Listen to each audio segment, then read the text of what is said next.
The custodian? Thelonius Monk was a man made of quiet rooms and heavy ledgers. He wasn't a king, but a custodian. His inheritance wasn't a crown, but a long, complicated debt written in the ink of his ancestors. He tended to things others forgot: broken treaties, orphaned children, and the silent hum of secrets that could shatter the world. In a divided Berlin, a lifetime ago, a shadow had fallen differently. A Scandinavian spy, a man with a name like a half-remembered song, had stepped in front of a bullet meant for Monk. In the quiet aftermath, Monk made a silent vow. He would become a father to the man's son, Ingelbink, a debt paid not in coin, but in careful, lifelong stewardship. His own son was lost to the humid chaos of Vietnam, a grief so vast it had no sound. Monk suspected the death was a message, a piece of violent punctuation in a sentence he was never meant to read. He folded the pain inward, letting it harden into a resolve. No more weapons of the mind, no more wars fought in the fragile spaces of the human soul. He moved from the shadows of the earth to the vast, silent theater of space. At NASA, they called him the listener.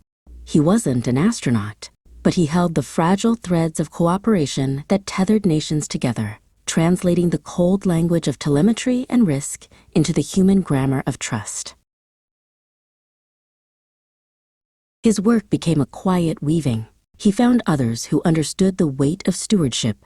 Deepa, a physicist from Kerala, whose mind saw the universe in equations and ethics. Elijah, a cosmologist who walked between the world of quantum theory and the sacred ceremonies of his people.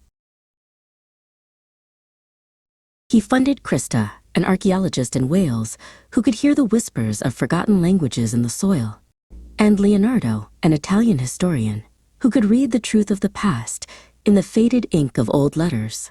They were all part of his network of repair. But the threads could fray. In Australia, a young man named Rowe, haunted by a deep trauma, had slipped through the cracks. Monk had let the contact lapse, a failure that weighed on him. He reached out again, not with pity, but with practical care. A phone call, a doctor, a safe place to land. A quiet admission that even custodians can fail.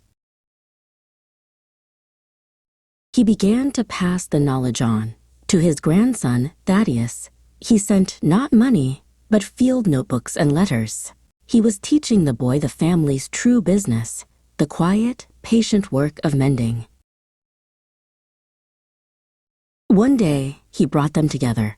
The physicist, the historian, the archaeologist, the cosmologist, the field steward, the boy from Australia, and his own grandson.